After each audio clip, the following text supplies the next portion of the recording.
Hello students, आपका एक बार फिर से स्वागत है आपके अपने चैनल डिजिटल विशाल सर में। और आज हमारा पर्यायवाची शब्द का पार्ट 2 है। जैसा कि मैंने आपसे कहा था कि हम इस इन वीडियो के माध्यम से ऐसे वो सभी वर्ड करने वाले हैं जो आपको एग्जाम में मिलते हैं, लेकिन आप कंफ्यूज हो जाते हैं कि उनका सही आंसर क्या होगा, क्योंकि उनको हम लोग कुछ कंफ्यूजिंग वर्ड के नाम से जानते हैं। तो दोस्तों, हमने इससे पहले एक वीडियो बनाई थी जो कि हमारा पार्ट 1 था, और उसमें मैंने आपको 25 प्लस वर्ड कराए थे जो कि एग्जाम के पॉइंट ऑफ व्यू से बहुत बहुत इंपॉर्टेंट है। तो जल्दी से आप वाली वीडियो देख लीजिएगा। और आज ये पार्ट 2 है पर्यायवाची शब्द के लिए, जो कि एसएससी जीडी के जो एग्जाम चल रहे हैं उसके लिए रामबाण साबित होने वाली है। इसके अलावा जो भी आने वाले अपकमिंग एग्जाम्स हैं, चाहे वो यूपी प्लस सी वीडियो हो, यूपी पुलिस के एग्जाम्स हों, जहाँ पर भी हिंदी आ रही है, उसके लिए ये वीडियो रामबाण साबित होगी। बस आप ध्यान रखें कि जो भी मैं आपको बता रहा हूँ उसको आप कहीं नोट कर लें, किसी कॉपी में नोट कर लें, या फिर आप अच्छे से उसको याद करें।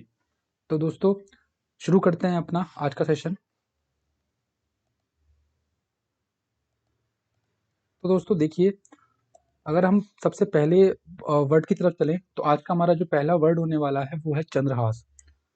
तो दोस्तों, चंद्रहास का जो हमारा पर्यायवाची होगा उसमें आप देख सकते हैं, जैसे कि मैंने आपको लास्ट सेशन में बताया ही था, मैं आपको दोबारा रिपीट कर देता हूँ कि हम जो ये वीडियो कर रहे हैं, इस वीडियो में जितने भी वर्ड मैं ले रहा हूँ उसमें मैं एक कठिन वर्ड के नाम से आप देख रहे होंगे कि एक कठिन वर्ड के नाम से एक हेडिंग बनी हुई है। इसका मतलब क्या है? इसका मतलब गाइस ये है कि जित ऐसे ऐसे वो वर्ड, या तो उनकी जो मीनिंग है वो सेम होते हैं। जैसे मैं एग्जांपल लूँ, एक वर्ड, एक शब्द है चंचला। चंचला के दो मीनिंग होते हैं, समझ रहे हैं ना आप? यानी कि किसी एक शब्द के दो दो मीनिंग हो रहे हैं। या फिर एग्जाम में जब आप बैठते हैं तो आपको कंफ्यूज होता है कि ये शब्द किसका है, क्योंकि बहुत से शब्द ऐसे हैं हिंदी में जो कि किसी और शब्द से भी मेल खाते हैं। तो वो शब्द मैंने कठिन शब्द के अंदर लिए हैं, इसलिए आप ध्यान रखें। जो भी मैं कठिन शब्द आपको बता रहा हूँ वो कठिन शब्द बहुत ही इंपॉर्टेंट हैं, और एग्जाम के पॉइंट ऑफ व्यू से वेरी वेरी इंपॉर्टेंट है, क्योंकि एग्जामिनर जो भी है, जो भी हमारा आयोग है, वो सबसे पहले वही क्वेश्चंस आपसे पूछेगा, क्योंकि उसे पता है कि बच्चे कंफ्यूज होंगे। ठीक है? तो दोस्तों देखिए, पहला वर्ड हमारा जो है वो है चंद्रहास। और चंद्रहास की मैं बात करूं अगर, चंद्रहास में देखिए आप लोग, चंद्रहास का जो पर्यायवाची होगा वो क्या है? कृपाण, तलवार, खड़ग। अब आप समझ सकते हैं कि कृपाण, तलवार, खड़ग ये शब्द कॉमन शब्द हैं जो कि आपने कई बार सुने भी होंगे, कई बार देखे भी होंगे किसी को बोलते हुए। जैसे हम कहते हैं ना, कृपाण लेके खड़ा है, तलवार लेके खड़ा है, खड़ग लेके खड़ा है। तो उसको, उसका जो एक पर्यायवाची है वो, हालांकि मैंने आपसे लास्ट टाइम बताया था, लास्ट वीडियो में बताया था मैंने आपसे कि चंद्रहास का पर्यायवाची कृपाण है, तो कृपाण का पर्यायवाची चंद्रहास होगा। ध्यान रखना, ऐसा नहीं कि चंद्रहास कर रट ले यहाँ बैठ के, चंद्रहास का कृपाण है, नहीं, कृपाण का चंद्रहास है। तलवार का भी चंद्रहास है। अगर आपसे एग्जामिनर पूछता है कि तलवार का पर्यायवाची क्या है, तो हो सकता है वो ऑप्शन में आपको चंद्रहास दे दे। ठीक है? तो ये आपको रटने नहीं है, समझने हैं अच्छे से। ठीक है? तो हम लोग बात कर रहे थे अभी कि जो हमारा एक पहला शब्द है चंद्रहास, इसके जो पर्यायवाची हैं जैसा कि आप लोग देख पा रहे हैं, पहला शब्द जो होगा वो है कृपाण, दूसरा है तलवार, और तीसरा है खड़ग। और ये तीन शब्द आपने अच्छे सुने होंगे, कृपाण, तलवार, खड़ग। कठिन शब्द की बात करें तो अस्सी और तरवाल। ठीक है? अस्सी तो तलवार है और अस्सी है। ठीक है? तो हम ऐसे ट्रिक बना सकते हैं कि तलवार से तुमने इसके, इसके इसके बाल बाल उखाड़ दिए ना, तुमने तलवार से इसके बाल बाल अलग कर दिए। चंद्रहास, चंद्र को भी हास कर दिया तलवार से, तलवार से चंद्र को भी हास कर दिया है। ठीक है? तो ऐसे आप लोग उसको याद रख सकते हैं। नेक्स्ट है हमारा फल। अब फल का देखिए, परिणाम, नतीजा, अंजाम, ये सबको पता होगा पर्यायवाची, और इसका कोई कठिन शब्द नहीं है, ये सिंपल है। एग्जाम के पॉइंट ऑफ व्यू से इतना इंपॉर्टेंट नहीं है। ठीक है? तो इसलिए इसको जो है आयोग देता भी नहीं है, क्योंकि पता है कि इसका आंसर तो कोई भी कर ही देगा। परिणाम, नतीजा, अंजाम। ठीक। आगे हम लोग बढ़ते हैं आशय की तरफ। देखिए, आशय का जो पहला पर्यायवाची है वो है सारांश, अर्थ, अभिप्राय, तात्पर्य, मतलब। अब देखिए, आपने ये सारे वर्ड कहीं ना कहीं सुने जरूर होंगे। सारांश भी सुना होगा, अर्थ भी सुना होगा, अभिप्राय भी सुना होगा, तात्पर्य भी सुना होगा, मतलब भी सुना होगा। तो ये आशय के पर्यायवाची हैं। आप कहाँ कंफ्यूज हो सकते हैं? सपोज कीजिए कि आपसे वो आशय के, आशय दे दे, और आशय के साथ कुछ और इसके अलावा, यानी कि तीन तो ये दे दे वो आपसे, और एक कुछ और दे दे, और पूछ ले आपसे क्या ये कि इसका पर्यायवाची कौन सा नहीं होगा। ऐसे समझ सकते हैं आप लोग। ठीक है? तो एग्जामिनर कुछ भी कर सकता है, ये आपको ध्यान रखना होगा। एग्जामिनर कुछ भी कर सकता है, बस आपको तैयार रहना है कि कौन सा शब्द किसके साथ मिलता है, कौन सा किसका पर्यायवाची है, कौन सा किसका विलोम है, ये आपको अच्छे से पता होना चाहिए, क्योंकि ये शब्द रटने वाले बिल्कुल भी नहीं होते। ध्यान दें, आप सब चीज़ रट सकते हो, लेकिन आप कभी भी पर्यायवाची विलोम शब्द नहीं रट सकते। ठीक है। इसके बाद देखिए सुंदर। सुंदर की बात करें तो चारु, ललित, मनोहर, सुहावना, बहुत कॉमन से शब्द हैं। चारु शब्द आपने सुना होगा, चारु चारु चंद्र की चंचल किरणें खेल रही हैं जल थल में, ये सुना होगा आपने। तो वो यही बताता है कि सुंदर दृश्य है बड़ा। ललित है ना, ललित शब्द आपने सुना होगा, बहुत से लोग कहते हैं कि बहुत ललित लग रहा है, बहुत ललित है, तो ललित का मतलब भी सुंदर होता है। मनोहर, मन को हरने वाला, तो वो सुंदर होगा तो ही तो मन को हरेगा। सुहावना, सुहावना क्या होता है, सुहावना मौसम होता है, सुंदर मौसम होता है ना। ऐसे आप देखिए रुचिर, रुचिर में देखिए आप रुचि, रुचि किस में आएगी, जो सुंदर होगा उसमें रुचि आएगी। और रम्य रमणीक, तो यहाँ पे देखिए रम्य और रमणीक दोनों शब्द समान समान है, रम्य और रमणीक। ठीक है, तो ये आप याद कर सकते हैं।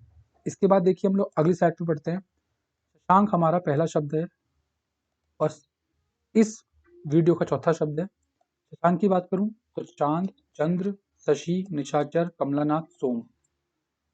शशांक की बात कर रहा हूं मैं, तो इससे कठिन शब्द जो हैं वो विदु, द्विराज, तारकेश्वर, राकापति। अब आप देखिएगा, जो तारकेश्वर शब्द है, ये इस पे बच्चे बड़े कंफ्यूज होते हैं। क्यों? ये सोचते हैं सर तारकेश्वर तो शिव जी का होना चाहिए या किसी भगवान का होना चाहिए, है ना, लेकिन ऐसा नहीं है। तारकेश्वर जो है वो चांद का पर्यायवाची है। ऐसे राकापति, राकापति देखिए, राकापति भी आपका चांद का पर्यायवाची है।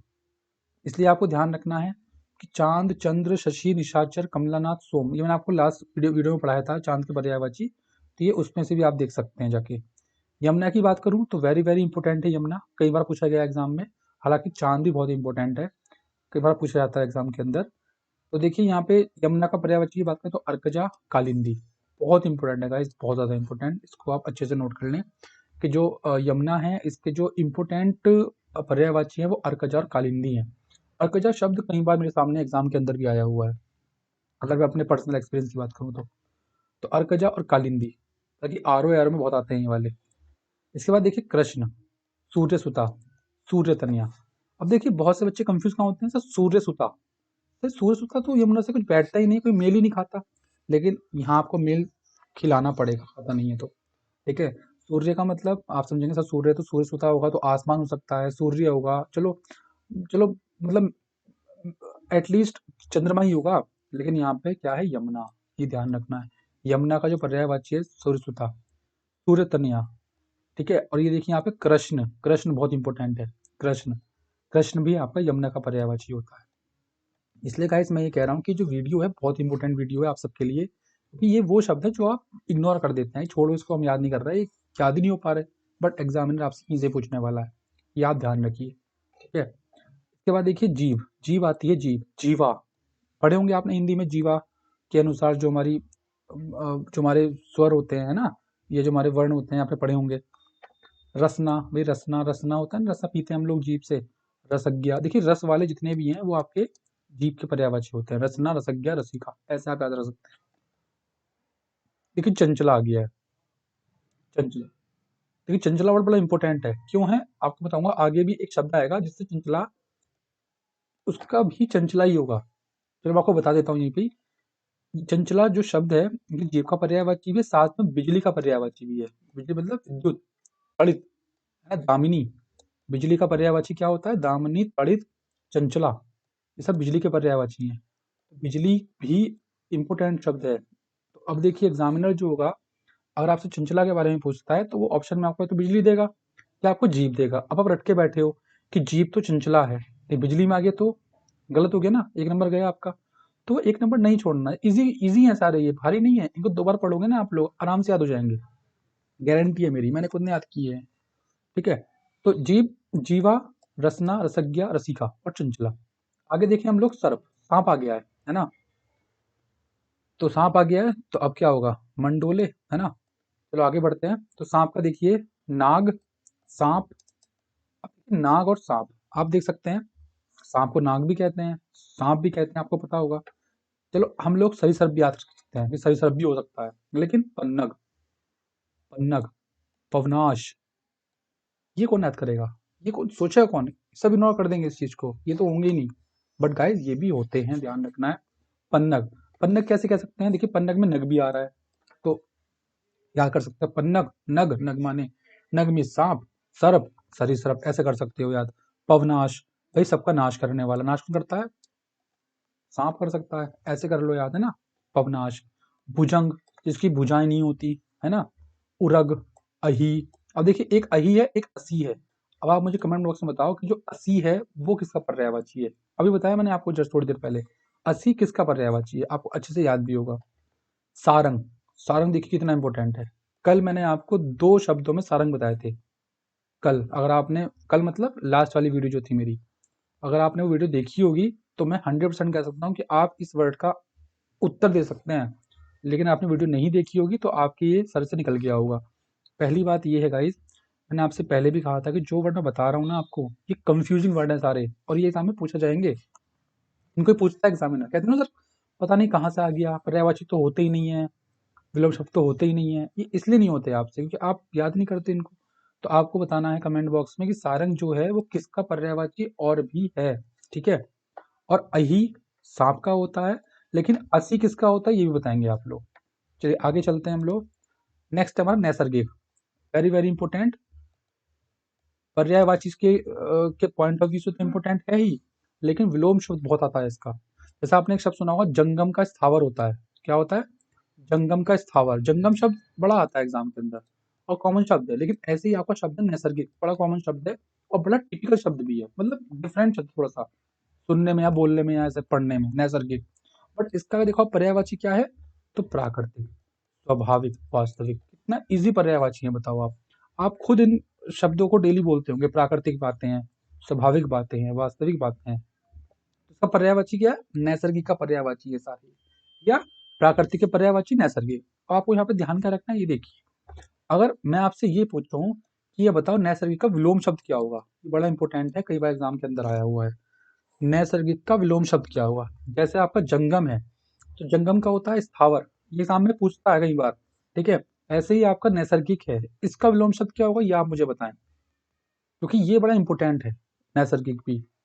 हालांकि मैं इसके बाद आपके लिए विलोम शब्द की वीडियो भी लेके आऊंगा, जो इंपॉर्टेंट विलोम शब्द है वो लेके आऊंगा सारे मैं आपके लिए। रटना नहीं है यार, बहुत सारे शब्द है, कहाँ तक रटोगे? रटना नहीं है, रटना भूल जाओ कि रटना भी है। तो ये ध्यान रखना है, जो वर्ड मैं आपको दे रहा हूँ ये, इनसे बाहर टफ शब्द नहीं हो सकते, मतलब इसके अलावा टफ शब्द कुछ नहीं होंगे। इससे इजी है वो आप कहीं से बात कर लो, कहीं से मॉक टेस्ट देख लो, किसी का पढ़ा हुआ मॉक टेस्ट, या फिर कहीं प्रीवियस पेपर पढ़े हो वो देख लो, वो आपके सफिशियंट और ये सफिशियंट है। जिसने ये दोनों कर लिए उसका कभी गलत नहीं होगा विलोम शब्द ना पर्यायवाची, ये मेरी गारंटी है। चांदनी की बात करें तो चांदनी देखो, चंद्रातप, कौमुदी, चंद्रिका, चंद्रकला, चंद्रमरीचि, सब में चंद्रा चंद्रा चंद्रा है, ठीक है, तो चांदनी हो गया। कठिन शब्द की बात करें, अमृत तरंगणी, ज्योत्सना। देखिए ज्योत्सना शब्द जो है ये कई बार आपको उसमें मिलेगा, शुद्धिकरण में, कहते हैं ना शब्द को शुद्ध करो, है ना। तो मतलब मिस स्पेल्ड जिसको इंग्लिश में बोलते हैं हम लोग, जो किसी मतलब एक ऐसा शब्द जिसकी स्पेलिंग गलत लिखी हुई हो, तो वो मिलता है। तो ज्योत्सना में क्या करेगा, वो सै पे ना मात्रा लगा देगा ऐसे करके, ये बहुत बच्चे गलती करते हैं इसके अंदर। बहुत बच्चे सोचते हैं कि ज्योत्सना में जो सै है उसमें मतलब पूरा से आएगा, बट गलत है। ज्योत्सना में आधा से आता है, आधा से आता है। ऐसी उज्जवल है, उज्जवल में क्या होगा, ऊ आधा जय पूरा जय, सॉरी ऊ 2 बार आधा जय आता है, ठीक है। ऐसे हम लोग करके लिखते हैं उसको, उज्जवल को। लेकिन प्रज्वल है एक शब्द, प्रज्वल सुना होगा आपने, ये गलत हो गया, ये ऐसे होगा, ये है, मतलब 2 बार आएगा, समझ सकते हो। ये उज्जवल, एक प्रज्वल है, प्रज्वल में सिर्फ एक जय आता है, बस ये ध्यान रखना। जो प्रज्वल है उसमें आपका एक जय आता है। तो यहाँ पे समझेंगे चांदनी, चांदनी, अमृत तरंगणी, ठीक है, अमृत तरंगणी और ज्योत्सना, ये आपको याद रखने होंगे, कठिन शब्दों में आते हैं, ठीक है। नेक्स्ट सरस्वती, वीणा पाणी, जिसके हाथ में वीणा हो, कहता था ना पानी। अच्छा बताओ चक्र पाणी कौन है? चक्र पाणी। और एक है त्रिशूल पाणी, त्रिशूल पाणी कौन है ये बताइए कमेंट बॉक्स में। त्रिशूल पाणी और चक्र पाणी, ठीक है। वीणा पाणी तो सरस्वती माँ हो गई, चक्र पाणी कौन है, त्रिशूल पाणी कौन है, ये आप कमेंट बॉक्स में बताएंगे। भारती, भारती बोलते हैं सरस्वती माता को, क्योंकि भाई भारत, भारत हमारा विश्व गुरु है, आपको पता ही है सबको। तो विश्व गुरु कैसे बनेगा, जब पढ़ा तभी तो विश्व गुरु बनेगा। तो विश्व गुरु बनने के लिए पहले पढ़ना जरूरी है, और पढ़ने के लिए कौन है, हमारी सरस्वती माता, ठीक है। ब्राह्मी, ठीक है। जब ब्रह्मा ने हमारे, हम कह सकते हैं कि ब्रह्मा जगत के देवता हैं, तो देवी कौन होंगी? सरस्वती माता होंगी, तो ब्रह्मी होगी। ठीक है। भाई जो भी सरस्वती माता का अपमान करेगा वो गिर जाएगा नीचे, गिरा, है ना। निधात्री, ठीक है। निधात्री और शारदा, शारदा तो इनका, इनको वैसे ही बोलते हैं हम लोग, कहते हैं शारदा माता की जय, ऐसे भी बोल देते हैं इनको। महाश्वेता, ठीक है। जो इनको ग्रहण करेगा वो व्यक्ति श्वेत हो जाएगा, महाश्वेत हो जाएगा। ठीक है। वागीश, देखिए वागीश, वागेश्वरी, वागीश शब्द जो है ये आपको वहां मिलेगा, संधि विच्छेद में बड़ा मिलता है ये, या फिर वहां मिलता है समास विग्रह में। वागीश का समास विग्रह क्या होगा, ऐसे बहुत पूछा जाता है ये। तो ईला, देखिए वागीश से वागेश्वरी बन जाएगा, है ना। तो वागीश से बन गया वागेश्वरी, और ईला आपको ध्यान रखना है बस, है ना। नेक्स्ट लहर। अब लहर का मतलब क्या है जी? हिलोर। भाई लहर आएगी तो क्या होगा? हिलोगे ना। लहर आ रही है कहीं, मान लो बहुत तेज लहर आ गई, तो आप हिल जाओगे, हिलोर हो जाएगा। तरंग, तरंग तो बोलती है लहर को, भाई लहर कहीं उठ रही है तो कहते हैं तरंग उठ रही है, वेव्स। वीची उर्मी, ये हमारे जो है कठिन शब्द आते हैं, वीची और उर्मी। ठीक है। लहर आएगी तो क्या होगा भाई? लहर आएगी तो ठंड लगती है, ऐसे मान सकते हो आप भाई। मान लो हवा की लहर चल रही है बहुत तेज ठंड में, तो आप क्या हो जाओगे? आप सबके सब जितने बैठे हो सब एक साथ बैठ जाओगे बीच बीच के, कहते हैं ना। जब ठंड होती है तो क्या होता है, हम सब रह में घुस घुस के बैठ जाते हैं, बीच बीच के बैठ जाते हैं। तो ये वही है आपका बीच बीच, मतलब बीची। लहर आई तो आप बीच के बैठ गए, बीच के बैठ गए ना, बीच के बैठ गए सारे, है ना। उर्मी, और आप मुंह से उर्म मतलब उर्मी कह रहे हो, गर्मी तो गर्मी गर्मी, ठंड लग रही है भाई, ठंड लग रही है, गर्मी चाहिए, ठंड लग रही है, गर्मी चाहिए ना, ऐसे सोच रहे हो आप लोग। कि लहर उठ रही है और बीच के बैठ जाओ, और हमें गर्मी चाहिए, ऐसा आप उसको याद कर सकते हो। ठीक है। आगे हम लोग बढ़े, तो रात आ गई। रात में क्या होगा? रात में खाना खाएंगे सो जाएंगे, ऐसे होगा? नहीं। रात में तमिश्ना, निशीत, विभावरी, रैन। आप सुना होगा रैन बसेरा, है ना। दिल्ली वगैरह में देखे होंगे आपने रैन बसेरा, मतलब सोने के लिए रात, उसको बोलते हैं रात का बसेरा। तमिश्ना हो गया, निशीत हो गया, विभावरी हो गया। निशा, रजनी। अब देखिए निशा रजनी है, इनमें आप पति जोड़ दो, क्या जोड़ दो? पति। क्या बन जाएगा बताओ मुझे कमेंट बॉक्स में। निशा रजनी में पति जोड़ देंगे तो क्या बन जाएगा? अगर हम लोग निशा पति और रजनी पति कर देंगे इसको, तो क्या हो जाएगा ये? मतलब किसका पर्यायवाची हो जाएगा ये? कल बताया था मैंने आपको, मैं आपको ट्रिक भी बताई थी, है ना। मैंने आपको कल समुद्र की ट्रिक बताई, समुद्र की ट्रिक क्या होती है, इंद्र की ट्रिक क्या है ये बताई थी मैंने आपको, शिव की ट्रिक क्या है ये मैंने आपको बताई थी, ब्रह्मा की ट्रिक क्या है ये मैंने आपको बताई थी। ठीक है। आज बताइए मैंने आपको लहर की ट्रिक क्या है ये मैंने आपको बताई है। कई सारे शब्दों की ट्रिक बता चुका हूँ मैं आपको। और मैंने आपसे ये भी कहा था कि जिस शब्द का के पति लग जाएगा ना, वो बन जाएगा इंद्र भगवान का पर्यायवाची। तो ये निशापति, रंजीपति इंद्र भगवान के पर्यायवाची है। ठीक है। षटपद, षटपद का मतलब मधुकर है, अली है, भृंग है। मतलब ये आपने सुना होगा, ये वर्ड भौरा होता है, भवरा, भौरा है ना। तो ये षटपद भौरे को ही बोलते हैं। तो भौरा जो है उसी को अली बोलते हैं। एक आपने सुना होगा, सुना क्या आपने देखा भी होगा, एक उसमें आता है, समानार्थक शब्द में आता है अली और अली, है ना। ऐसा आता है वो अली।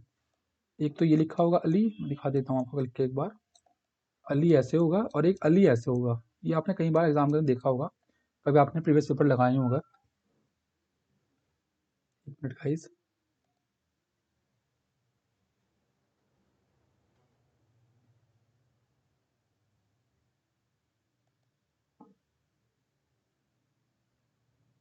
तो आपको आवाज आ रही होगी मेरी? ठीक है। तो अली, ले बड़ी की मात्रा अली हो जाता है, एक अली हो जाता है। जो ये षटपद आपको दिखाई दे रहा होगा, तो षटपद में जो मैं आपको बता रहा हूँ अली, एल मतलब लब छोटी की मात्रा जो हो जाता है। तो मात्रा का फर्क है, एक में बड़ी की मात्रा, छोटी की मात्रा। तो इसका आपसे पूछ लेता है मीनिंग बताओ, दोनों का मतलब मीनिंग क्या होगा। या कह देते हैं इसको कि सेम, उसको हम बोलते हैं सेम वर्ड, समानार्थक शब्द, नहीं बोल देते हैं उसको इंग्लिश में। तो अली का मतलब क्या होता है? अली होता है भगवान, जिसमें लय में बड़ी की मात्रा होगी उसको हम बोलेंगे भगवान, है ना। और जिसमें लय में छोटी की मात्रा होगी उसको हम क्या बोलेंगे? भौरा। तो ये आपको ध्यान रखना है, किसको भौरा बोला जाता है और किसको भगवान बोला जाता है। तो ऐसा आपको ध्यान रखना है। तो इसका मधुकर है, अली है, भृंग है, मधुराज है, मधुभक्षा है। ठीक है। मधुभक्षा को आप ऐसे कर लो याद, भौरा होता है तो भौरा कैसा लगता है? जैसे मधुमक्खी होती है ऐसा लगता है ना भौरा, जैसे मधुमक्खी वैसा भौरा। तो मधु में मधु आ गया, मधु मधु मधु, है ना। ऐसे देखिए यहाँ पे भ्रंग। तो अली, अली बता ही दिया मैंने आपको, भवरे को बोलते हैं। षटपद, ठीक है। तो मधुमक्खी के 6 पैर होते हैं, ऐसे कर लो आप याद ट्रिक बना के। षटपद, षटपद में कौन है जी? 6 पैर वाली मधुमक्खी। तो इसको भंवरा भी कह देते हैं, मधुपद भी हो गया, मधुभक्षा भी हो गया, मधुकर भी हो गया, भृंग भी हो जाता है। इजिली आप याद कर लोगे इसको। नेक्स्ट है मछली। मछली की बात करें तो मत्स्य, सबने सुना होगा मत्स्य। देखिए मीन, नया वर्ड है मीन। जल जीवन, जल में रहती हो, जल जिसका जीवन हो तो वो मछली हो जाती है। जलगिरी, जल में गिरी हो, जल में कौन गिरेगी, जल में गिरेगी मछली, सबको पता है। तो जल जीवन, जलगिरी। लेकिन बात करें सफरी और झष, ये नए वर्ड है आपके लिए। तो सफरी आ गया, मान लो सफरी का पर्यायवाची क्या है, या मछली का पर्यायवाची इनमें से क्या है। ऑप्शन में सफरी भी हो तो आप तो कंफ्यूज, सफरी तो पढ़ा ही नहीं हमने आज तक। तो सफरी इसका पर्यायवाची भी होता है।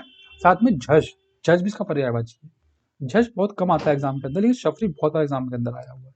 बट झष एक्सपेक्टेड है कि अपकमिंग एग्जाम में आ सकता है। ठीक है गाइस। नेक्स्ट है दास, सेवक, नौकर। सबको पता है दास जो होते हैं वो नौकर या सेवक ही होते हैं। परिचारक, नया शब्द है परिचारक। नया तो नहीं, पुराना है, बट आपके लिए नया हो सकता है। देखिए अनुचर, किंकर, भृत्य। अब आप सोचो, ये शब्द भी आपके नौकर के होते हैं, दास के होते हैं। कोई बच्चा इसको, कौन बच्चा इसको याद करता होगा, सोचो आप, है ना। आधे तो मिलेंगे, आधे तो शब्द मिलेंगे भी नहीं है वाले। अनुचर, किंकर, भृत्य, या मिलेंगे तो इग्नोर कर देंगे, छोड़ दो इसको, नहीं छोड़ना नहीं है, आपके एग्जाम में आएंगे, आपका 1 नंबर दिलाएंगे पूरा ही। तो अनुचर, किंकर, भृत्य, ये किसका है, दास का पर्यायवाची। दास का पूछ ले, नौकर का, सब एक दूसरे के पर्यायवाची हैं ये, ठीक है, ध्यान रखना। आगे आते हैं हम लोग क्रोध। क्रोध मतलब गुस्सा। तो गुस्सा तो आपको पता ही होगा, तो मैंने यहाँ पे गुस्सा नहीं लिखा है, लेकिन गुस्सा आपको पता ही होना चाहिए, क्रोध का गुस्सा होता है। अमर्ष, अमर्ष इसका भी एक पर्यायवाची है, ठीक है, तो आपको ध्यान रखना है, अमर्ष जो होता है वो भी पर्यायवाची होता है। बिजली, देखिए बिजली आगे चंचला, चंचला, कहा था ना मैंने आपसे पीछे, चंचला हुआ शब्द आया था एक। तो बिजली का दामनी है, तड़ित है, चपला। देखिए चपला भी आपका बिजली को बोलते हैं। अब सपोज करो बच्चा बैठा एग्जाम में और चपला शब्द आ गया, क्या सोचेगा वो। और साथ में एक ऑप्शन सैंडल भी हो, है ना, ये जूते रखे हो ऑप्शन में, कहेगा चप्पल, चप्पल लग रहा है तो जूता हो सकता है इसका, वो यही करेगा ना। तो भी चपला जो है उसका पर्यायवाची बिजली है। और चंचला आपका था पर्यायवाची किसका, बताओ। ये था जीभ का। जीभ चंचल होती है ना बहुत, और बिजली चंचल होती है बहुत। किसी को लगती है ना बिजली, तब पता लगता है कितनी चंचल होती है। और जीभ तो होती है चंचल, कभी मीठा खाती कभी नमका खाती है, ऐसा आप याद कर लो, ठीक है। जंगल की बात करें तो पहला शब्द है कांतार, अरण्य, कानन, वन। देखिए वन आपको पता होगा, अरण्य आपको पता होगा, अरण्य कांड आपने सुना होगा, है ना, सुंदर कांड जो होते हैं रामचरितमानस के जो पार्ट हैं, रामायण के बेसिकली जो पार्ट है ना। कानन, कानन सुना होगा आपने, हनुमान जी चालीसा को भी सुनी हो आपने, कानन कुंडल कुंचित केसा, ठीक है। तो कानन हम लोग जंगल को ही बोलते हैं। कांतार, कांतार एक नया शब्द है आपके लिए, कांतार भी याद रख सकते हैं। देखिए विपिन और अटवी, कठिन शब्दों में आते हैं अटवी और विपिन, बड़ा मुश्किल हो जाता है अटवी विपिन को समझ पाना, बट आप याद रखेंगे कि अटवी विपिन को भी हम जंगल कहते हैं। नेक्स्ट है हमारा अरविंद। अरविंद की बात करें तो उत्पल, लोकनद, इंदिवर, पदम, नलिन, सरोज।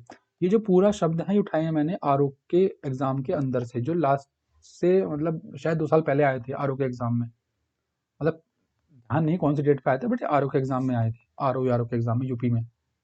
तो यूपी आर ओ में, तो ये मोस्ट एक्सपेक्टेड क्वेश्चन होते हैं, क्योंकि यूपी के एग्जामों में जो हिंदी आती है ना, मुझे लगता है कि पूरे इंडिया के अंदर उससे टफ हिंदी कहीं नहीं आएगी, इजी आ सकती है, उससे भारी हिंदी कहीं नहीं आती यूपी के एग्जाम के अलावा। और यूपी में जो हिंदी आती है, अगर आप उसके क्वेश्चन भी कर लेते हो तो भी सफिशियंट है आपके एग्जाम के लिए। लेकिन बहुत सारा है, अगर आप देखोगे तो बहुत सारा कंटेंट है, वो आप सब नहीं कर पाओगे।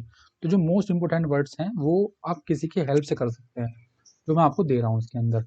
देखिए अरविंद का पर्यायवाची उत्पल है, लोकनद है, इंदिवर है, पदम है, नलिन है और सरोज है, आप याद करना पड़ेगा, ठीक है। तो गाइस कैसी लगी आपको हमारी वीडियो, कमेंट बॉक्स में जरूर बताएं, और ऐसी ही धमाकेदार वीडियो के लिए आप लोग चैनल को सब्सक्राइब कर दें, शेयर कर दें, वीडियो को लाइक कर दें, जिससे कि आपको वीडियोस मिलती रहें। और कोई बच्चा हमारा एमटीएस की तैयारी कर रहा हो, एसएससी एमटीएस की तैयारी कर रहा हो, कोई बच्चा ऐसा हो जो इंग्लिश की तैयारी कर रहा हो, तो हमारी कुछ वीडियो स्टार्ट हुई है इंग्लिश की, जिसमें आज हमारा फर्स्ट सेशन था वोकेबलरी का।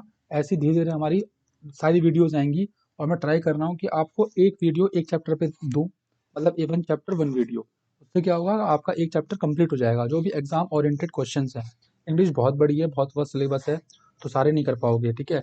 जितने क्वेश्चंस आपके एमटीएस में आते हैं, जितने क्वेश्चन आपके एसएससी सी 10+2 में आते हैं, स्टेनो में आते हैं, जहाँ से क्वेश्चंस बन सकते हैं, एरर बन सकती हैं, डायरेक्ट इनडायरेक्ट एक्टिव पैसिव बन सकते हैं, वो सारे मैं आपकी वीडियो में लेके आऊँगा। वन चैप्टर वन वीडियो का ट्राई कर रहा हूँ मैं, जिससे कि आपके मुश्किल से 10 या 12 वीडियो होंगी, 12 या 15 वीडियो हो सकती है मैक्स टू मैक्स।